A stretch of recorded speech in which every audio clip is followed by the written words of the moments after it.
Every day is a new adventure.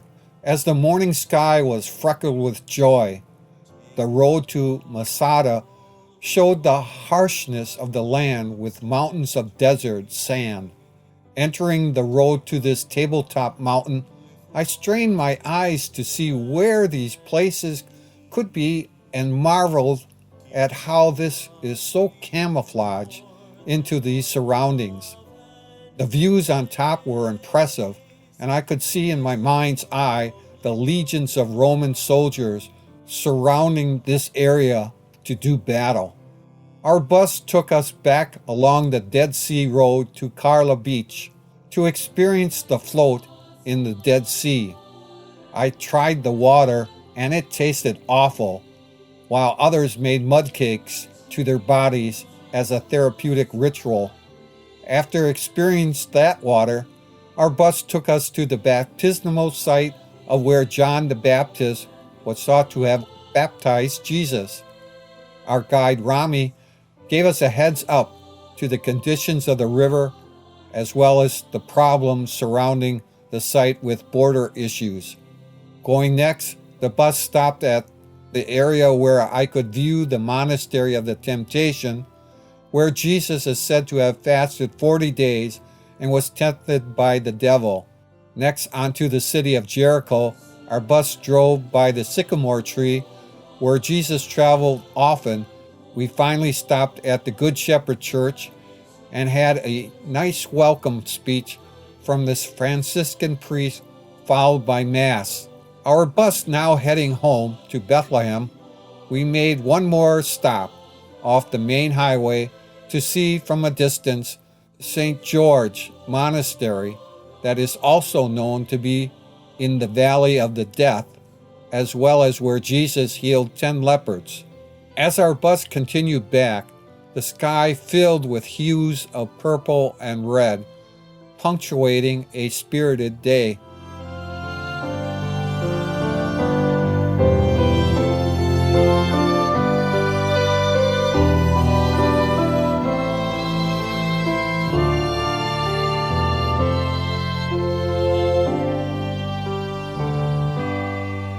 When the darkness falls on my final days, take the very breath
Masada is a mountain, but it is also an historic episode that the talented historian and writer Josephus Flavius wrote about almost 2,000 years ago. His account contains all the elements of a fantastic drama in which Jews, Romans, and idealists fight to the death. It's no wonder that Hollywood jumped at the opportunity to tell this fascinating story.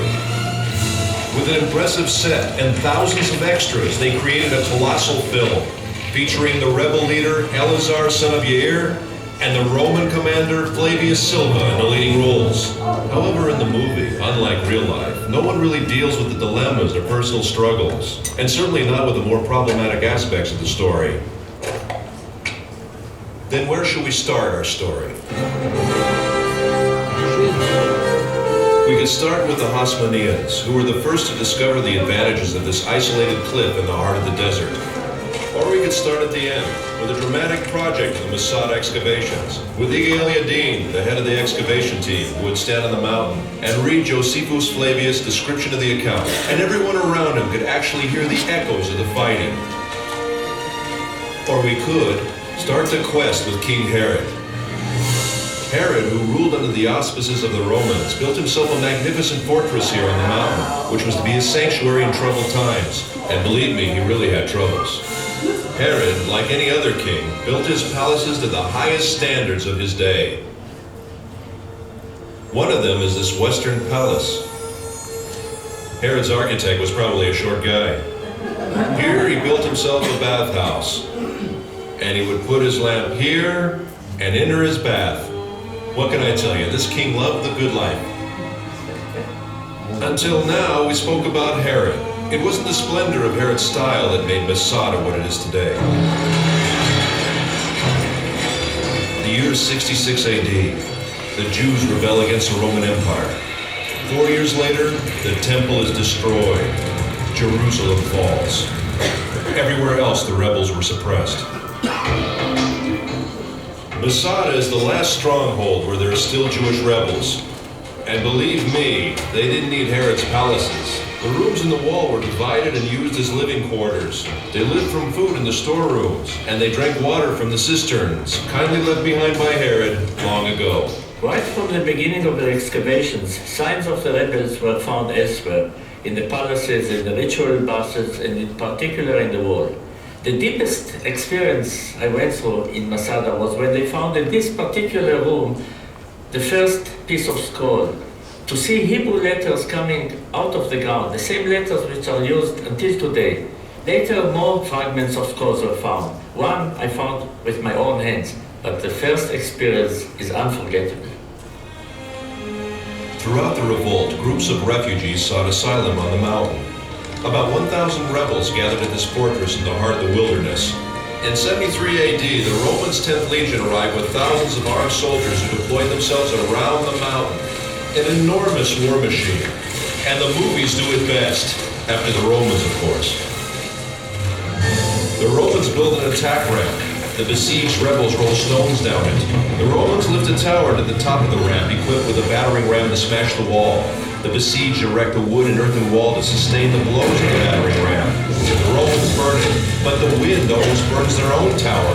Then the wind veering as if by divine providence to the south, blowing with full force in the opposite direction, flung flames against the wall, which now was all ablaze.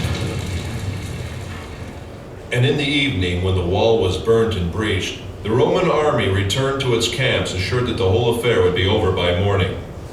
But Eleazar had ideas of his own. This is it, the last night. My friends, we've reached the climax of the drama. However, unlike the movie, here apparently the events actually took place. And here at Masada, men with families were forced to decide slavery or death. Eleazar had no doubts, but he had yet to convince his comrades in arms. Ladies and gentlemen, the speech of Eleazar.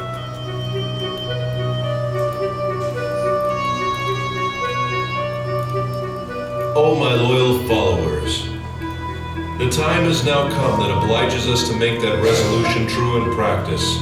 Let our wives die before they are abused, and our children before they have tasted of slavery, and preserve ourselves in freedom as an excellent funeral monument for us, as we have preferred death before slavery. Once Iga el-Yadin was asked what was the most important artifact he found on Masada. Dozens of priceless objects were found here, he answered. But if I must point to one find, it would be these ostraka. These potsherds. These may be the lots that I'm holding now. Potsherds on which the rebels wrote their names. 10 men who were chosen were the only ones who remained. Their equipment had already burned, and each of them had already killed his wife and children. Then they drew the lots.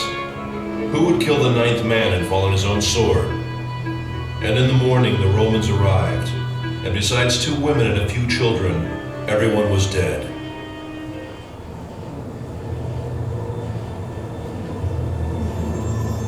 After the drama came silence.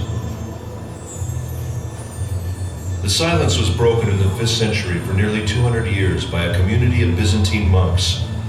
1,200 years later, the first explorers came and rediscovered the mountain. Then the members of the youth movements, seeking a symbol of Jewish heroism, discovered Masada and adopted the mountain. After them came the hikers and the tourists. Masada had become a focus of pilgrimage. Professor Netzer, what do you really think about the act of courage that ended in suicide? Maybe it's the utmost courage to prefer death to a life of slavery. So it's death or freedom? Yes, death as a free man or slavery in the hands of the Romans. Which choice would you make? No matter what, Masada has become a symbol of staunch resistance against a fierce enemy. And if it is a symbol, then perhaps this might be some kind of victory. Ladies and gentlemen, I invite you to climb the mountain.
Now over here, what you can see around us on both sides, these are the storerooms that were built by Herod the Great. Now, as I told you that when the Romans came from Jerusalem all the way to Masada, we know that the Romans surrounded the whole mountain of Masada by a wall because they didn't want anyone to escape during the siege, because it took them like months to build the ramp that went up to the top of the mountain. And they didn't want anyone to escape during that period. So they built a wall around the whole mountain of Masada, and they built 8 camps, 8 Roman camps. 6 of them were minor camps and 2 major camps. The 2 major camps, one was on the east side and the other one was on the west side, where the Romans built the ramp. And that's where Flavius Silva was, who directed the operation of building the ramp that we will get to see, and we'll talk more about it. The idea of doing this is that the Romans wanted to starve people to death. But the Romans did not know that those 967 Jewish rebels who lived over here, can you just move a little bit to let them pass? They had enough food and enough water that could serve them, the 967 people, for at least 3 years and a half without any need to leave the mountain. Because they used the huge storerooms that you see over here that were built by Herod the Great. So they had a huge amount of food, but the Romans did not know this, and they wanted to force people to surrender by starving them. But the people over here, the 967 people, had enough food and water to serve them for a long time without any need to go out to leave the mountain. Okay? Keep them hot. So they heated the walls and they heated the floor, and this is where they spent most of the time doing oil massages. Okay, then after that, when they are done, they'll come from the hot room back to the warm room, back to the cold room, then to the changing room, then outside to this courtyard over here. Now, according to the writings of historians, we know that officials, wealthy people, and members of the royal families spent between 3 to 4 hours a day at these bathhouses, just relaxing. Okay, so this is one of the most preserved Roman bathhouses in the whole country that we are gonna get to see. So let's just wait in the line behind the group. We're gonna go into first the changing room, and then you'll get to see the cold room, then the warm room, and then we're gonna go to the hot room, which is over there. Okay, so this is now the hot room, which is like the first century sauna. This is where, as I told you, they spent most of the time at the bathhouses at this room. You can see the openings behind me on the wall over here. There are like 3 openings that allowed the steam to come from the furnace that was outside.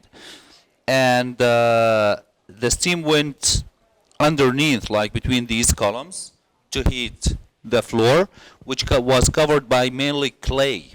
Now the point is that when you heat the clay, it stays or remains hot for a long time. So this is what they use to cover the ground floor. And if you look on the walls, you see the clay pipes. These are not original, by the way. I know they are below the black line, but these are not original. It's just to give us an idea about the type of clay pipes that they used back at that time.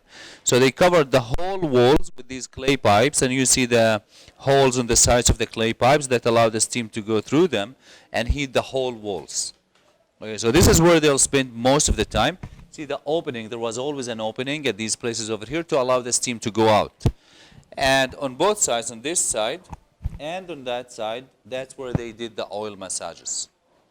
So they'll come over here, do the oil massages, spend some time, then they'll go back to the warm room, the cold room, the changing room, and outside. So this door did not exist over here back at that time. Back at that time, between the stones, to kind of attach the stones together.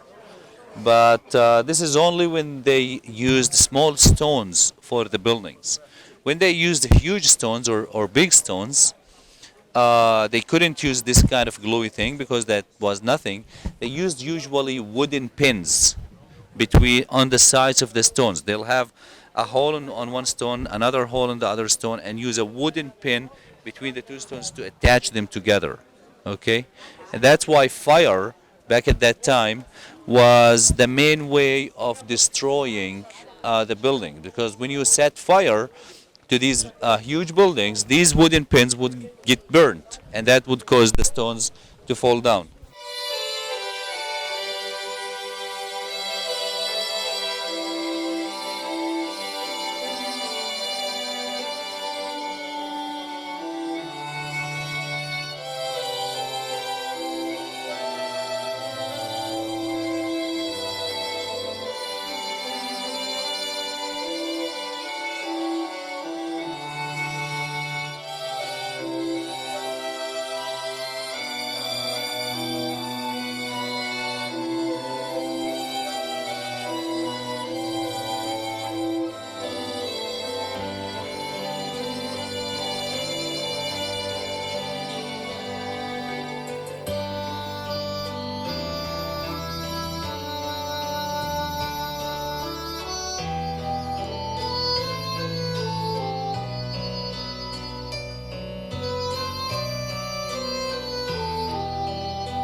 Dead Sea. Get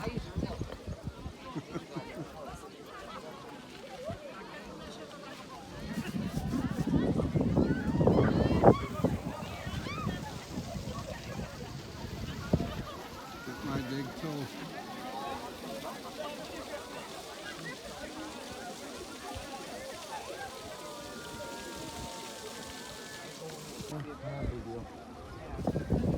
Well, Mike, What are we doing for time? what's the story on this? What's your It's thoughts on deep? It's very therapeutic. We all will lose 20 years of age now. So we got 150, we got 40 minutes yet. Okay, so I should probably go start washing off. I think I would start washing off.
لا تعالي شوفيها الأول.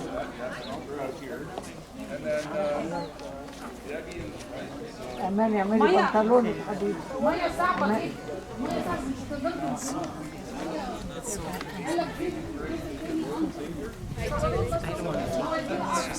Well then.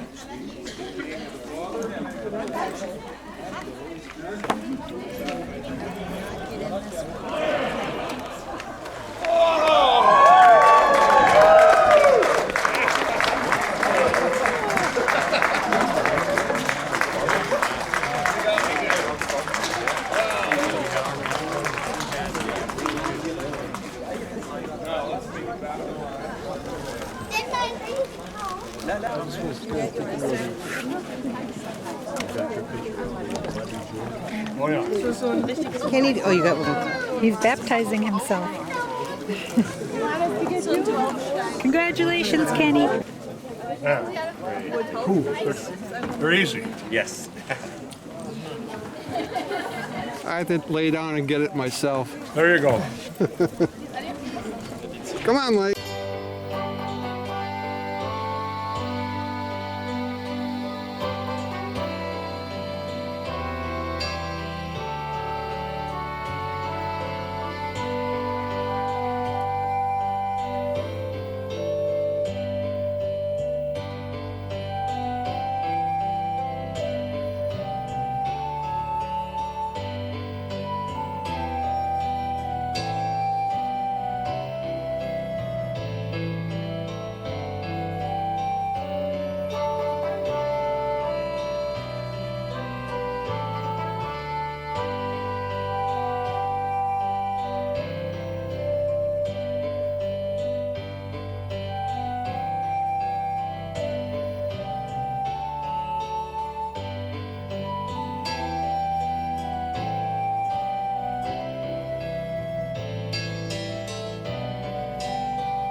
1935, 1934, girls' school was open, and then in 1950, a mixed boys and girls school was open, so we had 2 private schools. Only out of 1,200 students, 30 are Christian. So you might wonder, why do we educate mostly Muslim students? Well, began with St. Francis. St. Francis had gone to the Holy Land during the 5th Crusade, and around that time, Richard the Lionheart would have been in the Holy Land trying to fight against the Muslims. And it was considered treasonous to cross over the enemy lines, but St. Francis received permission from the papal legate who was in charge of the crusade. At first, he refused permission to St. Francis, but when the Crusaders had attacked the fortress of the Sultan, there was a sandstorm, and it interrupted the supply lines for the Crusaders, and so they had to retreat. And when the resupplies came from Paco or Acre, an Italian papal legate came with them, and his name was James Dimitri. He convinced the papal Spanish cardinal to allow St. Francis and his companion to go to speak with the Sultan. And Francis had been received by the Sultan, and first was tricked by the Sultan into doubting his faith. Had Francis walking on a carpet with crosses in Boston, and he said, "You call yourself a Christian and you step on the symbol of your faith." And Francis said, "Oh no, that's not the symbol of Jesus, my Savior. That's a symbol of the unrepented thief." So it was a contest of wills. Francis was willing to walk on burning coals to prove his faith if the Muslim leaders would go with him, but they refused. So Francis preached penance. If you have stolen something, you try to repay the person, or you give the money to the poor. This kind of goodwill toward other people was accepted by the Sultan, but the Sultan had his reservations. He said he needed an angel to appear to him and to see the tree of, I think he meant the tree of life, I'm not sure. But this is all written in a little book called The Tenderness of the Father by Elio Leclerc, an Italian who passed away in the Third Order Franciscan. You get a chance to read the book.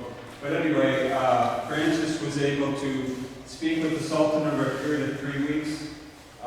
He didn't convert the Sultan immediately, but the stories are that he asked that the Franciscans return to speak with him later. This idea of the angel and the tree, when Francis returned to Italy, he was praying on a Mount Laverna, and in a mystical experience, he sees an angel holding the cross, the angel and the tree. And sometimes when you see St. Francis sign his name, he puts a cross, and under the cross there's like a cloud, but if you look closely, it's the Sultan's head with a turban on it. So it must have had a very profound impact on Francis' life that he was able to receive the stigmata at that time also. It was a martyrdom in general terms. Thank you.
is behind you see where that antenna is? Yeah.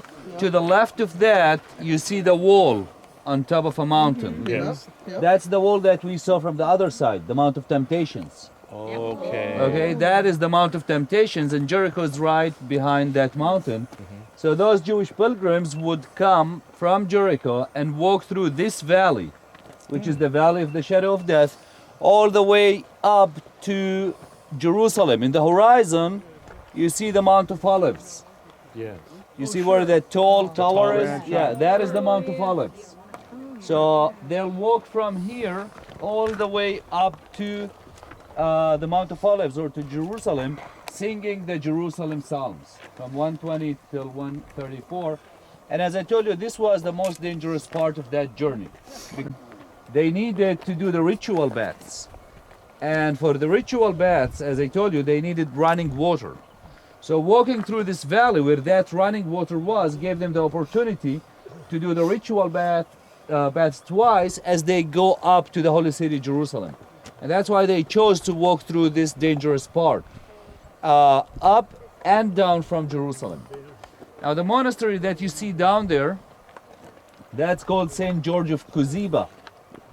And it was built against a cave which is believed Jezebel. And as I told you that he took different places in the country as hiding places. So according to tradition, this was one of those places where he hid himself and where he was fed by the ravens in this valley over here. Okay? Yeah. So this is the valley of the shadow of death. About how long would it take someone to walk through it?